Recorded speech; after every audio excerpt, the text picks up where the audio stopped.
Salut tout le monde, c'est Erwan Le Havrais, bienvenue pour cette vidéo après match de la 23e journée de la Ligue 2 BKT avec un jour de retard pour cette vidéo puisque hier j'étais très occupé, j'avais un repas de famille et puis là je dois avouer que j'ai un peu la tête dans l'anus parce que j'ai regardé Super Bowl cette nuit donc je suis pas tellement bien de ouf et honnêtement j'ai très peu de souvenirs du match, un match que j'ai assisté, enfin j'étais au stade dans le parcage visiteur avec les supporters du HAC, on s'est bien amusé, on a bien chanté, on s'est bien pété la voix. Mais malheureusement, le HAC n'aura pas réussi à tenir jusqu'au bout ce résultat. Mais c'est un partout, ce score final. Je dis n'importe quoi, mais on va partir sur cette vidéo. Allez, c'est parti.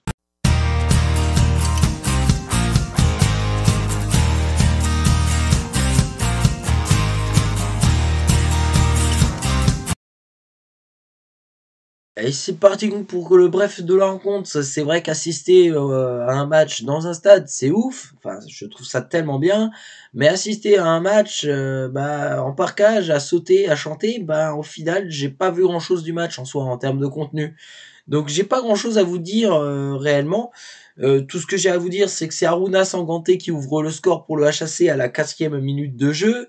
Que le HAC mène à la mi-temps, que le HAC mène d'ailleurs pendant la grande partie du match, jusqu'à la 87e minute de jeu, où c'est Sochaux qui égalise.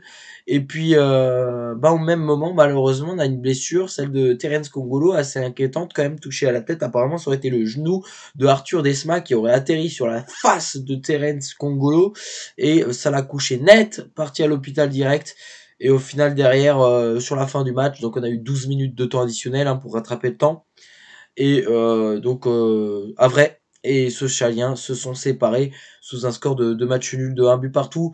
Je pense que, honnêtement, sur le contenu de ce que j'ai vu, pour moi, le score est assez logique. Maintenant, c'est vrai que le HAC a mené jusqu'à la 87e, donc on a le regret de se faire rattraper dans la fin de match, mais en termes réellement de contenu pur sur le terrain, je pense que le score est le score le plus juste.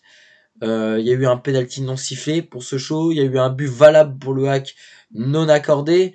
Donc au final, pour moi, c'est un match assez équilibré, donc le score est logique. Et c'est parti donc pour notre 100% HAC. Le HAC est toujours premier, le HAC a toujours 8 points d'avance sur le deuxième, parce que Bordeaux a perdu. Et ça, c'est magnifique. Bordeaux a perdu, les amis. Donc, on est à 9 points d'avance sur Bordeaux. Donc, 9 points d'avance sur les deux places qui comptabilisent pour la montée. Donc, c'est une bonne option de prise. Maintenant, c'est dommage qu'on n'a pas réussi à tenir le résultat jusqu'au bout et la victoire.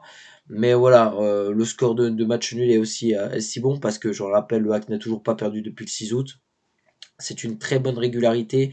Et de toute manière, là, on a passé, je pense, le plus dur en termes de match sur le calendrier.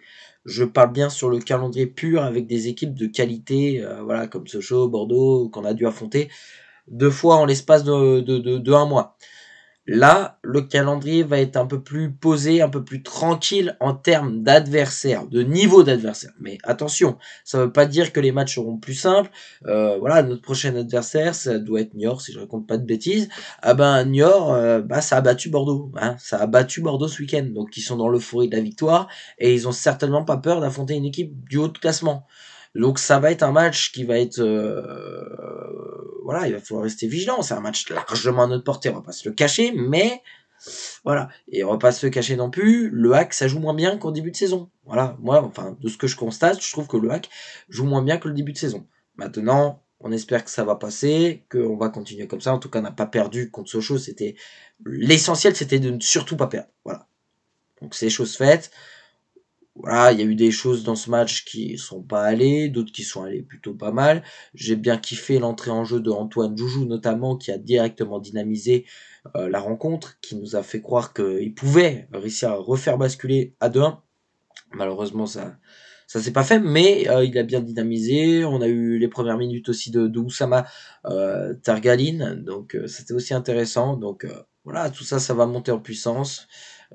Donc voilà, on verra comment ça va se passer d'ailleurs pour le prochain match, parce que Kongolo, ça m'étonnerait qu'il joue après son choc. Donc ça devrait être Kinkwe, je pense, la recrue. Donc on verra bien. En tout cas, le hack est premier, 8 points d'avance. On espère que cet écart va se poursuivre. Voilà, il reste quand même un certain nombre de matchs, donc on peut pas tout de suite dire que le hack va monter ou que le hack ne va pas monter, je ne sais pas hein, pour le moment. Faut continuer sur nos résultats. De toute façon, si les résultats sont bons, le hack le fera. Faut partir de ce principe-là. Donc voilà, je voulais juste faire un petit coucou à CSC notamment et à Gilles, à Romain aussi qui était avec nous du côté du parcage visiteur du HAC. Donc leur faire un petit coucou s'ils regardent la vidéo.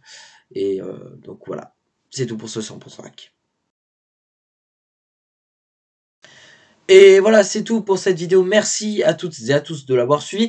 On se retrouve évidemment pour le prochain match du hack, hein, si je raconte pas de bêtises, parce que là j'ai pas le calendrier sous la main. Samedi, normalement, c'est contre Niort. Donc bis les amis, et à samedi.